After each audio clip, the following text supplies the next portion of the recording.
Good morning, everyone, on this beautiful day.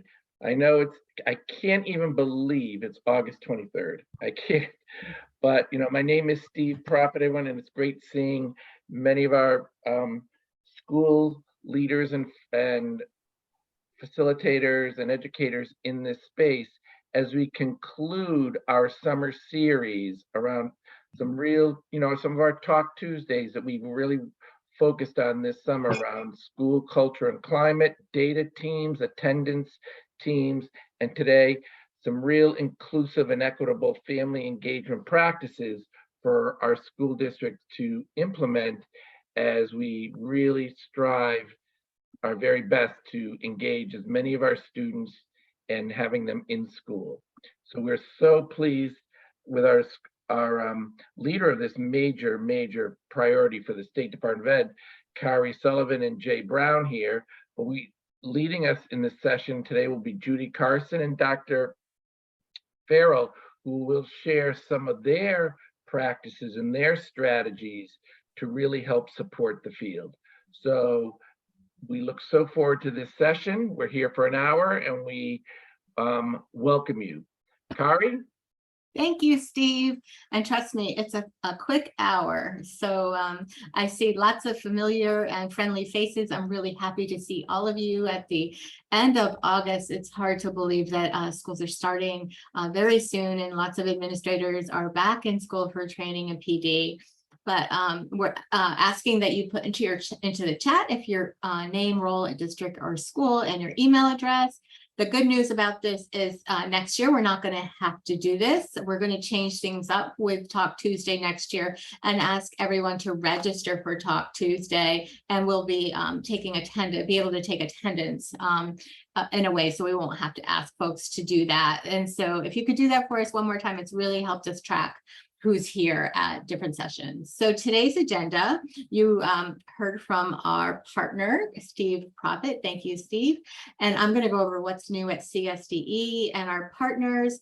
And then our guest speakers today are Dr. Judy Carson from State Department of Education, our education consultant on school family community partnerships, who has been here often, and who is a good friend to Talk Tuesdays. And she has brought along Dr. Alice Farrell, the president and CEO of Olive Branch Clinical and Consulting Services.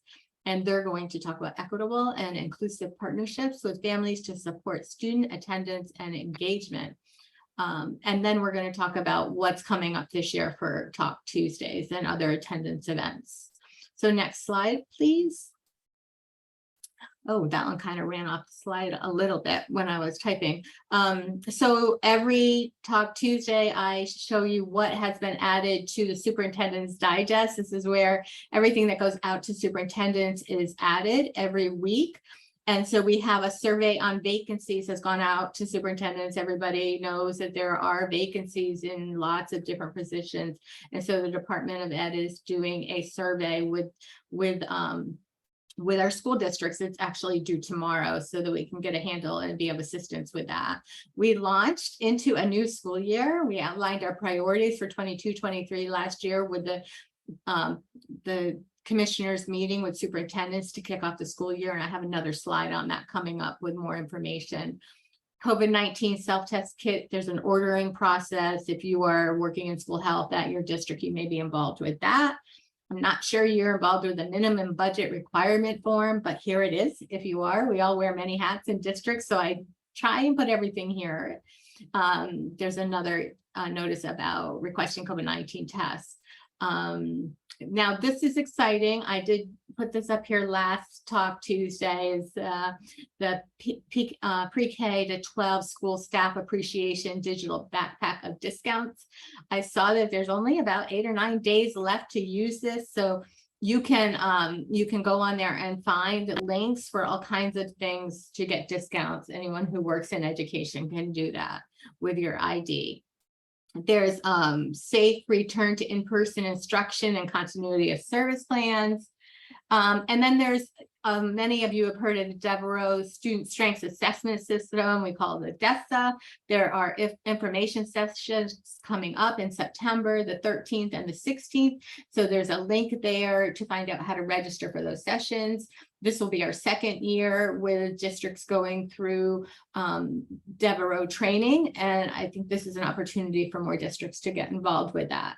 And so if you go to this QR code, if you're there's something here you want to see right away, go to the QR code and it'll bring you to the Superintendent's Digest and you'll see these links there. And so if there are any questions, let me know. Okay, next slide, please. So this is, I tried to get as much as possible on this slide. This is CSD launches into a new school year. The slogan for the year is "The sky is not the limit." We had an astronaut come and speak about his experiences to the superintendents at the back to school event. The priorities that were announced at the event and are in the press release are promoting what's right with education in Connecticut. We are not going to focus so much on everything that's going wrong. We've done enough of that. Let's focus on everything that's going right in Connecticut. What are we doing right? We know we're doing a lot of really great things in Connecticut. We're launching into healthy learning. So back, I think it was August 1st, we released new COVID guidance for going back to school. Every one of these has links in it. If you go to the press release is there. I didn't have room to put the links there, but I did put the COVID guidance link there because I know that's something that really impacts attendance. So there's promoting the social, emotional, mental health of students and staff, providing access to high quality curricula, supporting educator recruitment, supporting student success, and an enhanced commitment to literacy. These are the 7 priorities that were outlined in the press release from the commissioner's office. And you can also watch the recording of the commissioner's back to school conference of school superintendents. Lots of messages there from different agencies, CAVE and CAPS, the teachers union, the state board of ed. So there's great information there because we're really excited to kick off this new year, and then the sky is not the limit. Any questions about that? Okay. I just dropped, Kari, the PDF of this whole document in the link in the chat. So you have all the links that you can access. Okay, so you can download that PDF. So today we're going to focus on engaging families and families as partners in our work. And I'm just wondering if we could put our thinking caps on and share with each other some strategies that you use to communicate and build trust with families and positive exchanges about their child and families. When I started to write this, I thought about what are some, some natural ways you might do this? What are some daily ways that you might do this? And I just thought, well, what are just some strategies that you're going to use the new school year to communicate and build trust with parents or families and positive exchanges about their child and family? We were talking about positive postcards not too long ago that one district was saying on a regular basis, we send out positive postcards. Another district creates time when they would have a regular staff meeting, and they forego one staff meeting a month to allow their teachers to make phone calls home to families to engage them in conversations about their their hopes and dreams for their kids. And this is, we're talking about positive exchanges, not those when you call and say the child's in trouble or missing homework. But if you could share those with us now, I will stop talking and give you a minute or two to do that. Thank you. I love that. Amanda's mom, Amanda's daughter starting kindergarten, and her teacher sent an adorable Canva to start the year with information about her classroom information. Just a nice way to start the year. I know a lot of LEAP programs, the LEAPers, as we say, the home visitors are making home visits to make sure that the families know what time they need to catch the bus. Where do they catch the bus? Where do they go when they get to school? Some schools are having, well, Hartford's all over social media. I don't know if Hartford's on here now, but I've seen, they had the big event at the Yard Goats. They had I think Crack had a big block party, but how are you making those connections with families? And those are big. I really, the intent was this with those individuals connections. I just saw on the news last night, the mayor, I think it was the mayor of New Haven, and either the family engagement partner or someone from one of the external agencies were doing walking around neighborhoods and knocking on doors and talking with the families and students about the importance of being in school. Yep. It was on the Yep. news last It was night. at New Haven, right? They're Yep. targeting kindergarten and 9th grade, I believe. Yeah, going out, and the mayor was involved, and the superintendent. Yeah. The Bridge Academy, who's a good friend of Talk Tuesdays, they're doing parent-teacher home visits this summer, and they're very positive. They have a goal of having every family receive at least one positive phone call each year. We're having our back-to-school barbecue and open house on September 14th. It's a really fun way to start the year with families and staff. Excellent. Julie Church, East Haven, calls to all families of grade 6 students and families to schedule a Zoom over the summer. Focus on getting to know the family prior to the year. Excellent. All right. So Lynn, fun family engagement events at schools with games and activities for students and families. I know Bridgeport's hitting it out of the park with all these family engagement activities that they're doing as well. So thank you, everyone who contributed. These are excellent. And now I'm going to turn it over to the experts, Judy Carson and Dr. Farrell, to talk about equitable and inclusive partnerships with families to support student attendance and engagement. Thank you so much, Judy and Dr. Farrell. Thanks, Kari. And hello, everybody. It's great to be here to see many familiar faces. And what I'm going to do, excuse me, I'm sorry. What I'm going to do is set the context, define our terms, and then preview some tools. Some of you, I think, have seen some of these tools before, and some of you might be using some of these tools. We talked about these at the beginning of the year last year. So if you are using some of these tools, I'd love to hear how you're using them. So let's see if we can make a few minutes to hear from you if you're using them. Excuse me. So we all know family engagement makes a difference, and we've seen the research. It improves schools. Students do better. They like school more. They want to be there. Better conduct. It benefits teachers, and it's associated with higher expectations from teachers, more positive school climate, more cultural competence. And I don't have it here, but it also benefits families and communities. And I'll just give you a little heads up that there's a new compilation of the research that's coming out in October. And this is being published by the people who did the new wave of evidence and Beyond the Bake Sale. And so that's going to be released with even more really compelling research and even more research that shows a causal effect. We see a lot of correlational effect, good things go together, but if you improve family engagement, does it really improve these things as a result? And so we have a, well, you know, we have a very strong leg to stand on. So if anyone wants to do a dissertation, like you're set up pretty well. Next slide, please. Oh, but what I wanted to say is these results come from well-implemented programs. So we can have good activities, but if they don't hang together as a program, we should not be expecting some of these outcomes. Okay, so we really need to talk about what we call high impact family engagement, because I hate to see people get frustrated from doing what are good activities, but it doesn't have the staying power of a program that's really school-wide, and that's when we would expect to see some outcomes from our efforts. So we need to enter with that understanding. So next slide.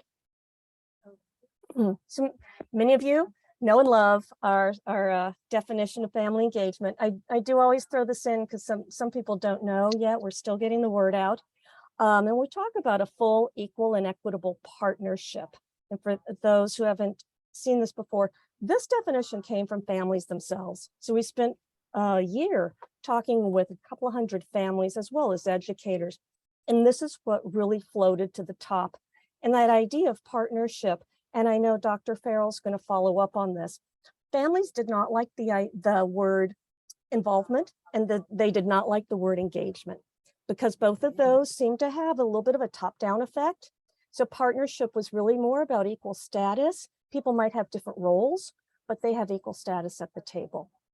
So just as I go through, I'm going to note a few areas where language matters, because families take their understanding of how welcome they are from a lot of cues we give, and our language really conveys the family status in our relationship. And so as much as possible, we want to, convey the welcoming partnership in every way we can. It makes a difference, and I'll show you that in a minute. Next slide, please. And then we have our guiding principles, or really these are standards, and we have to start at the beginning. And in our focus groups, trusting, respectful relationships came up every time. So it's the first bullet for a reason. It all starts there. And then here's Karen Mapp's research. Without trust, no other partnership work is going to happen. And in fact, it's a predictor of student performance. So it takes time. It's really worth it. And I know that we have a lot of programs that are working with that understanding. I know LEAP is taking time to build trust with families. It has to be done. As Anne Henderson says, it's the fertile soil that everything else grows in. And it also involves listening, the two-way conversation. In education, we're really good at the one-way conversation. So the two-way conversation is our growth area. Next, click. Oops, that got mushed. So then we have essential conditions, and that's about cultural competence.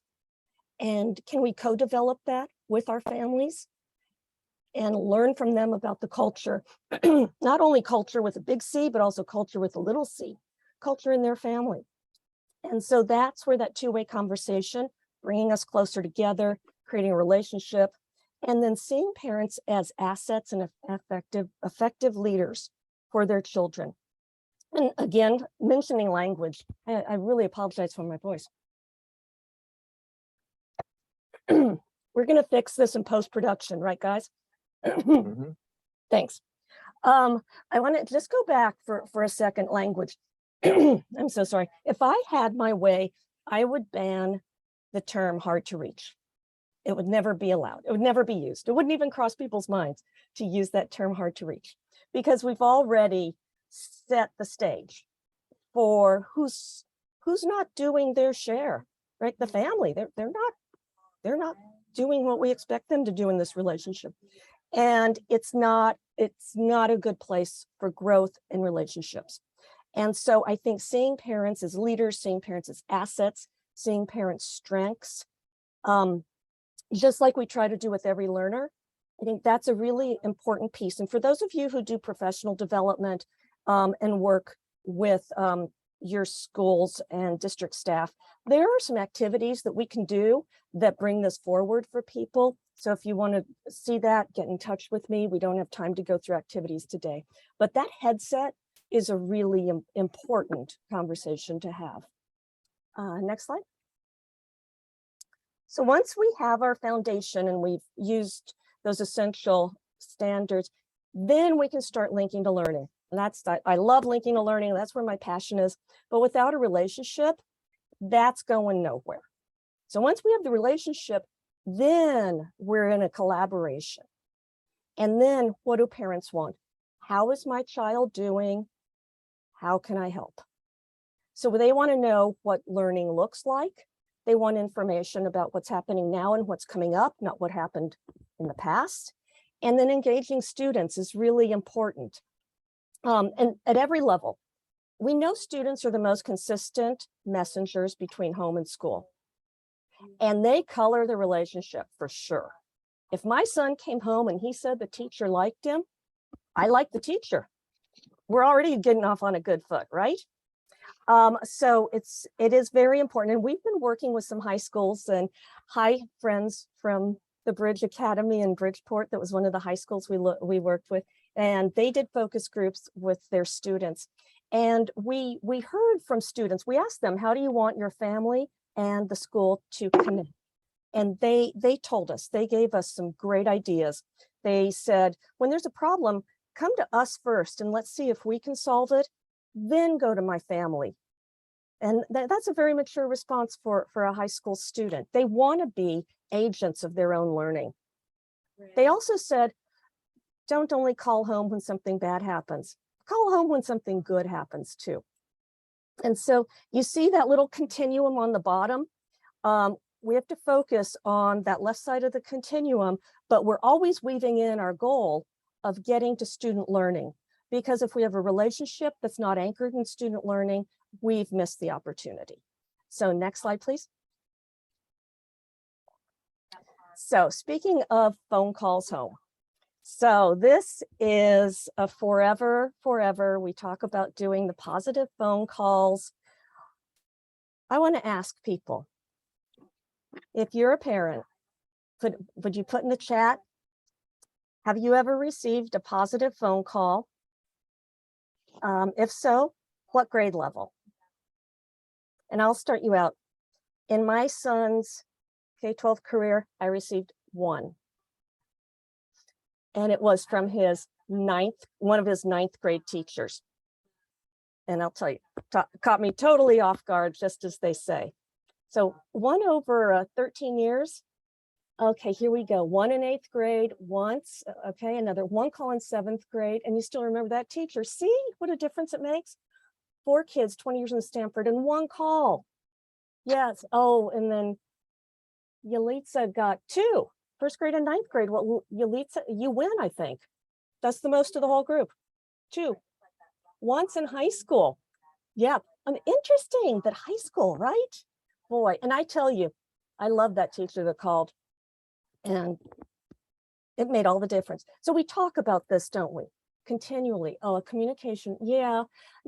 Tyrone, right, in Norwalk through the communication app. Thank you. That is a way of communicating. It's not going to move you very far in the building the trust continuum. And in order, you can build trust through texting and those apps. It's going to be a lot of work, a lot of time, because you don't have the voice, you don't have the personal, and our brains have a hard time with that. If we see the person and hear the person, our brains have a much easier time making a connection. So the phone call counts. So, and also from teachers, because I know it's more work for teachers, but the payoff is so great. And these are quotes from 2 teachers. When I started calling parents to tell them what their kids did well, rather than what they did wrong, my entire classroom dynamic changed for the better. And parents were happy to hear from me. Right. This one was really kind of pulled my heartstrings a little bit. I once called a 7th grade student. His mom said she had never had a positive phone call. He was a great kid, but had pretty severe ADHD. He didn't think any teachers cared, and he was always in trouble. So he quit caring, and a call changes things. I know, right, Steve? I'm thinking of our special needs students. Yeah, how important to feel cared for. And learning can't happen if we don't feel safe and cared for. So it really is foundational. So here are some tools. Can I just add, especially, Yes, and Jay, I'm please. sure you can share, especially for our students with disabilities, being called by their general ed teachers has tremendous impact. You know, and another teacher that I heard from, they asked the kids, who would you like me to call? You can write down a list of up to 5 people that when you're doing something good, who would you like me to call? And so maybe sometimes it's not the parent, maybe you can reach somebody else on the student's list and let them know too. And so it can also make connections. It can be that social fabric that connects the child to the school and connects you to the family. Thank you. So let's go to the next slide. So this is the welcome call planning tool. And I know some of you have seen this before, just a basic way. I know we've told people to make calls forever. We really have never shown or modeled or taught how to make calls. I don't think teachers are seeing other teachers doing it. I mean, just from our little survey here. So some basic tools are not intended to talk down to people at all. It's just intended to organize things, give people ideas, don't reinvent the wheel. So that's what this does. And then there's more questions. This has a few questions. The other tools that I just showed you have questions that are informed by COVID. So maybe you've done calls before, but maybe you haven't done them during COVID. So these are other questions that can give you other ideas about how to make connections with families. Next slide, please. And then, so that's a great tool, but now what if we brought it together as a team or as a grade level? What if we logged our communications with families? This is an actual spreadsheet that you can download. And do you know how to get in touch with each family? That's an important question. And have you proactively communicated? Do you feel confident that the family understands how to support learning? And the last there, I have a trusting relationship with this family, but that's where we're going. So this could be something to work with, as I said, as a team, as a grade level, ways to go a little bit deeper and then identify those students that you want to make some extra efforts with, or maybe enlist other people. Maybe there's other people in the school that can be part of your team and they can join the phone calls. In some cases, maybe there's a community partner. And I know Alice is going to talk more about roles that other people can play. Next slide, please. And then finally, just one more tool, talking about the headset, the assumptions. In the absence of information, we all make assumptions. Our brain fills in the gap. It's just what human brains do. And so we may have reason to think a family who isn't participating in the things the school creates, maybe they're not invested here. Maybe they don't care. That could be an assumption to work with. And as I said, our brains do it. It's just natural. And then we could think about, what is that assumption doing in the way I then frame my participation with that family and my outreach to that family and the way I view that family, and just look at it. You could do this as a team. You could do this as a staff meeting. And then one of the really interesting things about challenging this belief that I like is that highlighted in yellow. What would families say about that belief that they're not invested? What would we hear from the family? Would we hear about the 3 jobs? Would we hear about the value they place on education and getting the student to school on the days they can is a Herculean effort. So this could be an activity to do as you're building your toolbox for building trust with all families. Amanda said, I wonder about considering a school-wide approach to this as a mom. Absolutely, that makes it a program, not just an activity. As a mom, I know parents compare notes. Oh, they do. Talking about if they got a personalized email, yes, and assumptions about did you get the good teacher being made risk based on communication practices. Absolutely.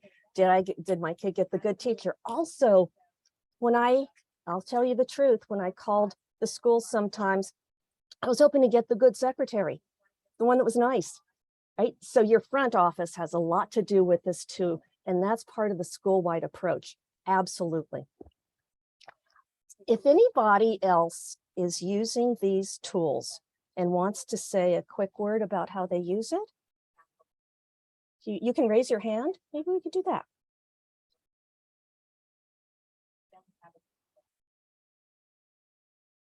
Do you see any hands at this point? Steve? Oops, I don't think I do. Okay. All right, thank you. If you do use them, do let me know. Drop me a note. Okay, next slide, please. Does it make a difference? This is work. This is a lot of work. And it's on top of a really stressful time in education. I know it is. But if we're ever going to help kids to reach their full potential, their families have to be part of the equation. There's just no way around it.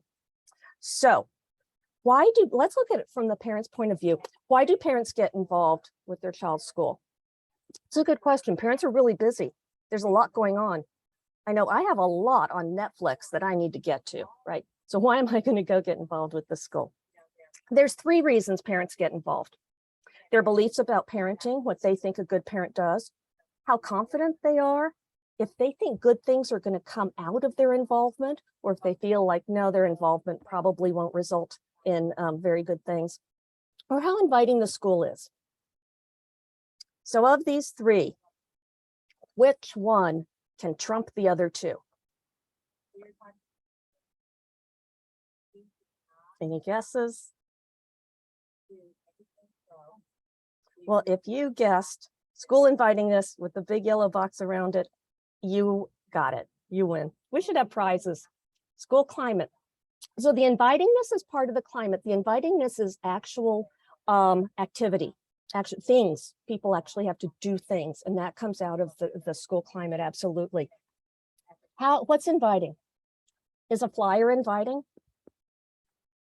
So if I move into a new neighborhood, I don't know anybody, and I get a flyer that there's a block party, do I feel like going? I got boxes to unpack. I don't think so. Now my neighbor comes over, really nice, introduces themselves, talks about the block party, and I hope you go. I'll be there. It'll be great to see you there, and I'll introduce you to some other people. Now am I going to go? Maybe it's getting harder to say no. Yeah, that person was really nice, and I do want to feel connected to my community. Now my kids come home and, oh, we met people down the street. These other kids are going to the block party. Mom, can we go? Can we go? Can we? Okay, I'm going to the block party. Definitely. So you see the flyers we do, they're fine. But if my son's teacher calls and says, we'd love to see you here, that goes a long way. And then if my student comes home and says, this is something really important, Mom, they want you to be part of it, that's inviting. So that's the kind of invitingness that really makes a difference. Next slide, please. Okay, and the last tool, family nights, lots of family nights. We do family nights. It's another activity. A lot of family engagement is activity driven. Activities are okay, but we want to move past that to a program that spans a year. Think of a scope and sequence of curriculum. We want a scope and sequence of family engagement. That's going to get us the outcomes we're looking for. How can we revamp family nights using those standards that I showed you a few minutes ago? Well, in this tool, and these tools are all from an organization called Flamboyant, and we have links, of course. What if we called them community building meetings or something like that? What if they were experiential? Children and adults doing things together and with educators too, all active and all working together. Remember, equal, different roles, but equal status. And then what if families connected with other families? That's really important for families to weave together that social fabric with other families. That goes a very long way to supporting families and developing their capacity to be more involved. And actionable information and resources. Remember what I told you families want? How's my child doing? How can I help?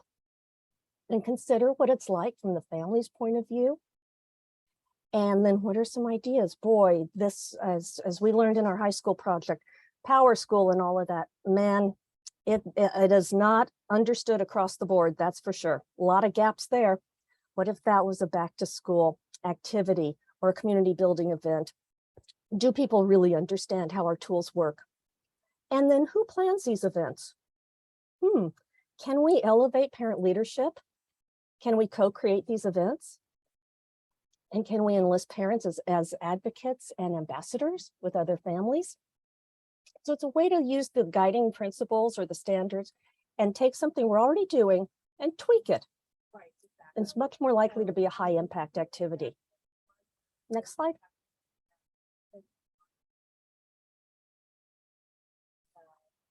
So what I've gone over with you, part of a tool, as I said, from Flamboyant, It's called Beginning of the Year Relationship Building. The title's a little off-putting because it's any time of year relationship building. And then it can be paired with these other tools that are also fabulous. You have the relationship down. Now you're ready for linking to learning. That's a terrific tool, really focuses on teachers and classrooms. And then as a leader, how do you make this the school-wide program, like we mentioned? That's a fabulous tool too. So all of these go together, and this is a suite, so it's a comprehensive program that is much more likely to make a difference and get us where we want to go. So with that, next slide, please. I'm going to turn it over to Dr. Alice Farrell. And when I invited her to do this with me, I was thrilled that she accepted. So Alice has been doing parent cafes in the greater Hartford area. So that's another tool for listening to parents, parent cafes. And she'll describe that and the themes that she's been hearing from parents in this back to school season and their concerns and questions that are on their minds. So with that, thank you, Dr. Farrell. Thank you, appreciate that, Dr. Carson. So thank you, everyone. I'm so glad to be here. I have a few minutes to share, and I do want to deposit what I'm sharing within a context. So I have 8 children, and I'm very clean in my mind that education is a critical component that everyone should be able to access, right? And so very briefly, my oldest son, who graduated from Weaver High School, he's now a doctor in physical therapy, attended Howard University. My second child is Dr. Monique Farrell, and she graduated with her chemical engineer and material science degree. She is now she was awarded the most promising Black engineer in industry in 2020 in Washington, D.C. The third one, and I'm deliberate about this, everyone, the third one is a master's prepared educator teaching science, but also is attending American University for Leadership and Policy, Education Leadership Policy, and is an activist. The fourth one in the fall is going to finish his PhD in aerospace engineering, and he has his master's in aerospace engineering. The fifth one is started his second year PhD in electrical engineering at one of the world's top engineering schools. And my sixth one is entering her senior year, human biology major. Then I have a 14 and a 15-year-old who are attending freshman and sophomore in high school.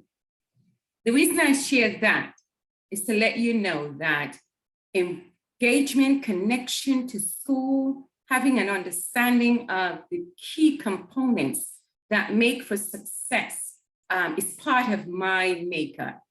I am a parent that is involved. I do a lot of international training and coach educators and do a lot of speaking engagements.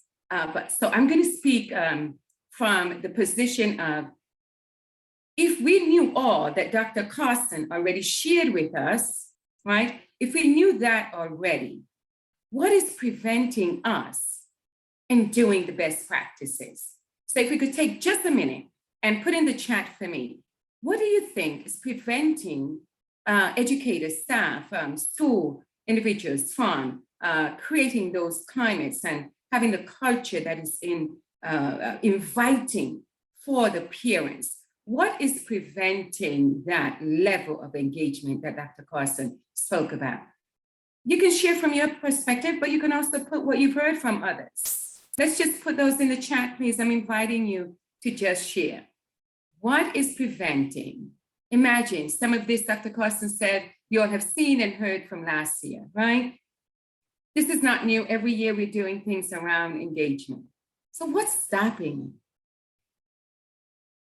Can we see what's going to be, what's placed in the chat? Let's see. Time, contract language, mindset of some, capacity. Thank you so much. Time again. Please do go ahead and put it in the chat. From your perspective, or things that you know from your school, what have they been saying? Capacity. Everyone, educators want to do it, staff members want to do it, they want to do it, but there's some things that are preventing them from doing it. So we're hearing again, time, contract language, mindset, capacity, fear. What happens if it doesn't go well? Thank you, thank you, thank you for putting that in there. So the fear immobilizes, right? Anticipating and the anxiety that's associated with it prevents the actual movement into that. Moving from value to action. Fear would prevent that. Go ahead, educators. I know you all have this in you to put it out there. What are your teachers saying? What are your behavior technicians saying? What are your social workers saying? What are your staff saying? Liaisons for attendance saying? Recognition by leadership as a priority. That's right. Thank you so much for putting that in there. So energy is focused on student outcomes.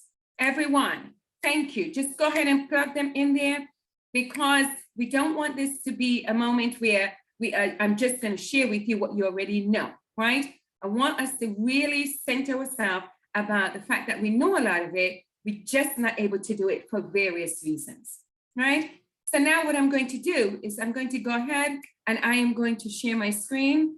Operational and operational commitment. All right. Thank you for putting that in there.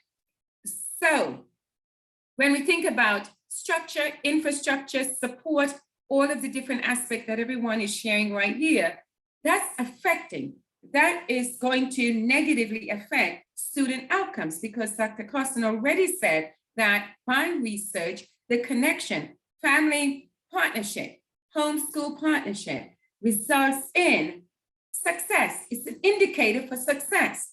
But these are the realities that you've put on the chat, right? So let me go ahead and I'm going to share my screen and everyone real quickly, I only have a few minutes.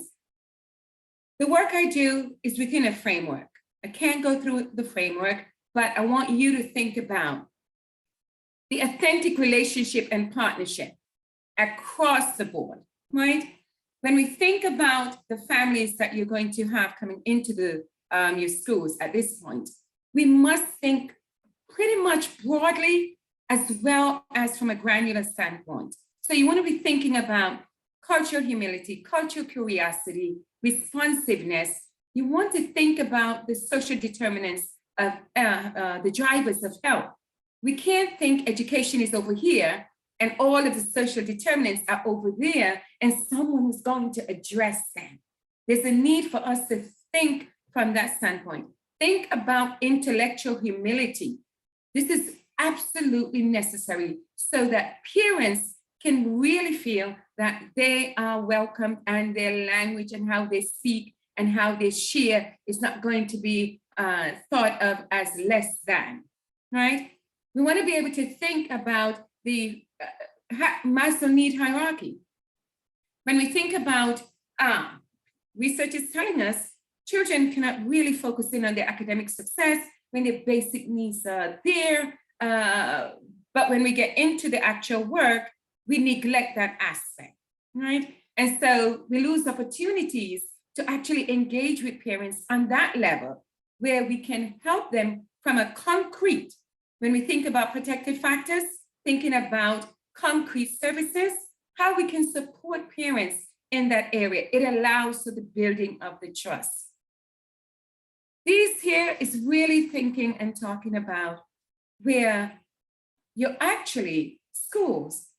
If we think from a micro, meso, and a macro standpoint and encourage our educators to do so, you pretty much take off the limitations that so many of them are experiencing.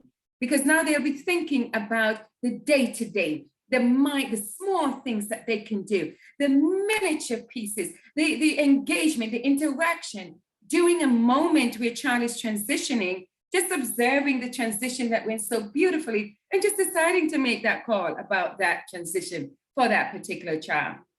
At the same time, sitting in a meeting where the IEP is being discussed, if for any reason a parent, and I'm going to say it right up front, everyone, a parent or child's rights are being violated, knowing what they can do about it as an educator at the table, not fearing retaliation or some repercussion from the administration, right?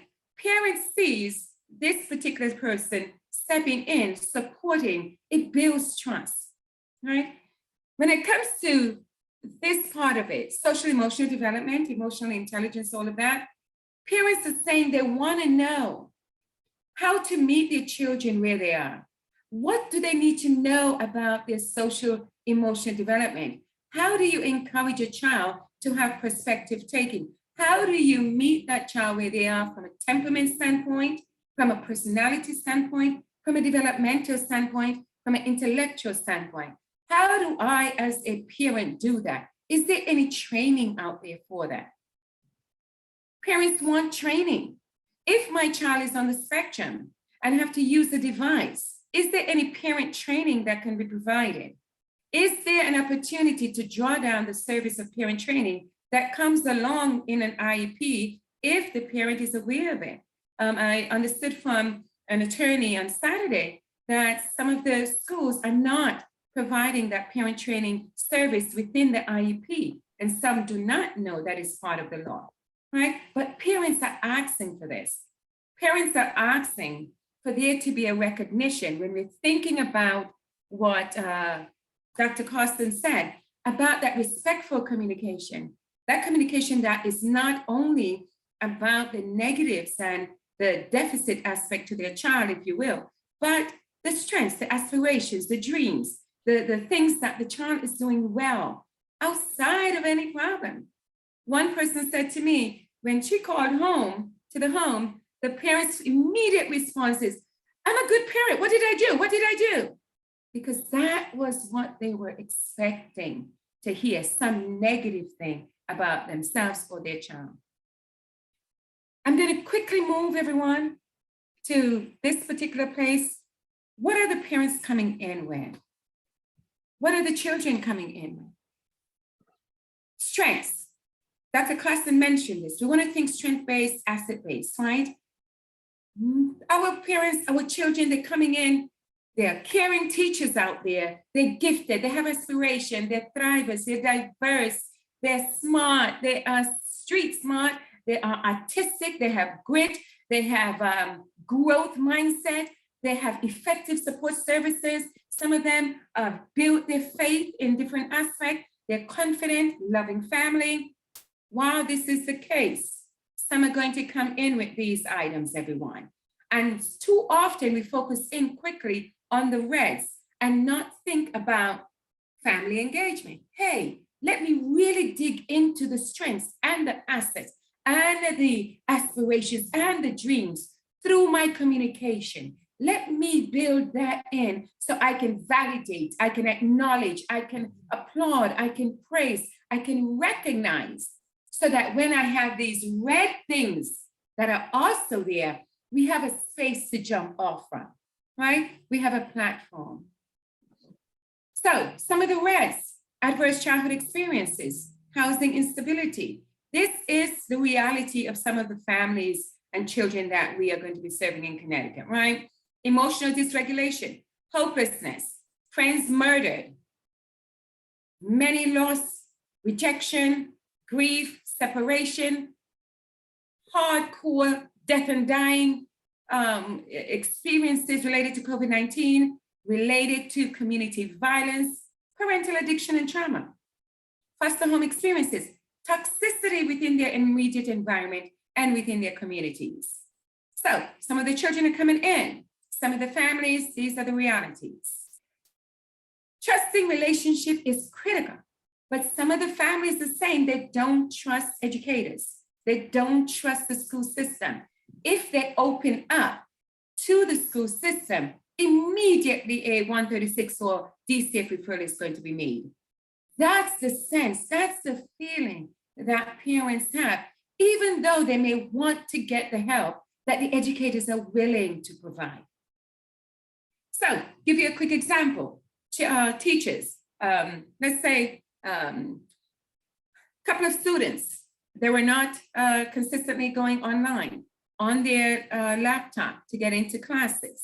Rule might be after the third, no contact with parent, DCF referral here.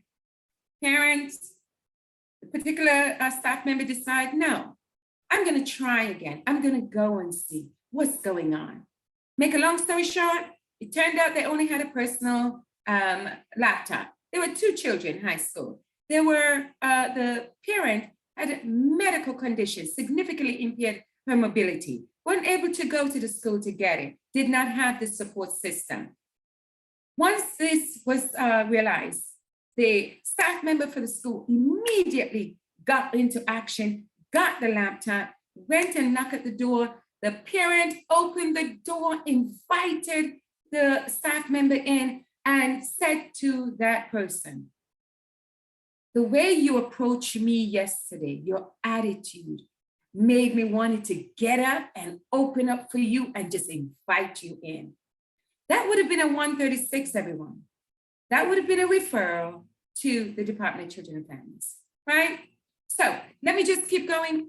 Some of the families are concerned that within the school, so open choice magnet, let's say the child is transferred or is bused over to or transported to, let's say Glastonbury from Hartford, right?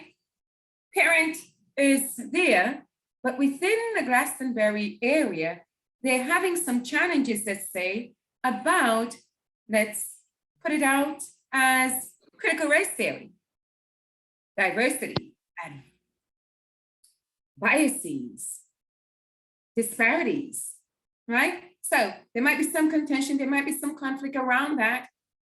Parent is in Hartford, not necessarily acquainted with fully what's going on in that school district or in that community, but having a Black child going into the school, but then now experiencing tension, but not aware. So there's some dynamics when it comes to the open enrollment, open choice, and magnet school for families that are sitting in different geographic areas that schools need to attend to, attune, and attend to, right? So let me keep going for a quick moment here. Then we have some other things going on from a relationship standpoint, everyone. There might be balanced boundaries within the family life. There might be estranged family, broken relationships, some in the enabler position, multiple relationships, and mesh. You might have some with loose boundaries. Some may have restricted boundaries. And the restricted boundaries really plays a role in keeping educators away, keeping the school away. But there are varied reasons for that. The history with the school is the way they filed it away and their narrative is really distasteful, it's horrific, both with their current children and when they themselves as parents went to school. They didn't have pleasant experiences, right? So for some, it's very restricted. And then quickly, we have all these other things going on. We have the family structure and the dynamics associated. We have the institutional systemic racism that persists and are embedded institutionally in many of our school systems. We're going to keep it real, everyone. If we walk through our school doors, if we're attending to it, we can feel and experience, and your families can. Not on paper, it may not look so on paper, but on practice. Parents and children, they are youth, they are experiencing and they know and smell racism, right? Health issues going on, internal oppression themselves. We have the health disparities, we have the discrimination, we have the opportunity gap that continues to grow disparately for particular individuals within our communities, right? So everyone, there we have it. We have all of this going on with our families, with our youth coming in. Now we have to make a phone call to our families, right? We may have our own history with the families, where some may say, oh man, when I look at my list, I have not called this family, and I know why. Every time I call, I feel anxious. I get agitated when I see that particular family come into the school system. When I see that student come in, when I heard that Tommy is not in school today, I blow out a sigh of relief. This is real, right, everyone? It's real. So now I'm going to pause because I want us to now just think uniqueness of every student, their learning preference, their temperament, their culture. And everyone, when I say culture, we're talking about all aspects of culture, right? And subculture within cultures. Coping abilities, home, life, community, intellectual, social, emotional abilities, early childhood experiences or none, social economic status, and so forth. And we can keep going. Now I'm going to stop here. And just with the interest of quick time, everyone, because I know the time is going so quickly. Within our parent cafe, the parents are saying they need educators in schools to listen to them. They're not feeling like they're being listened to. They're feeling like their individualized education plans, that folk are not following what's in there. Behavior intervention plans, by the way, if you take a look at some of them are 3 years old. Some of them have social workers and teachers who are no longer in the system, right? They want individuals to listen to them. And then they want meaningful opportunities to partner, not some substandard thing.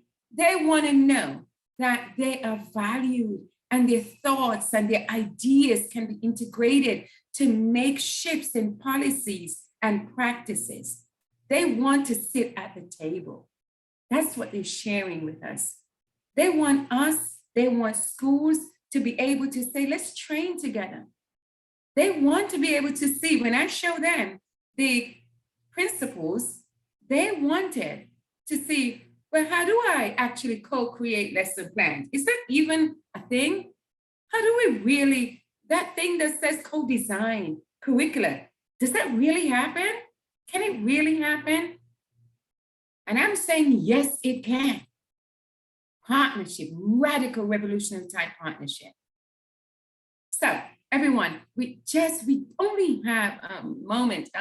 Sorry, Judy, I think we only have 2 minutes there, right? So everyone, because of the time, let's just go ahead and I want you to consider what might that experience be for you and your other colleagues in preparing to make these calls.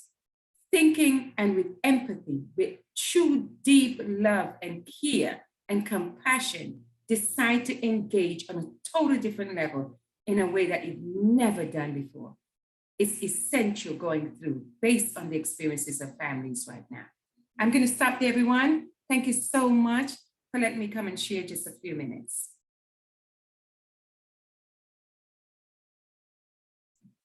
Thank you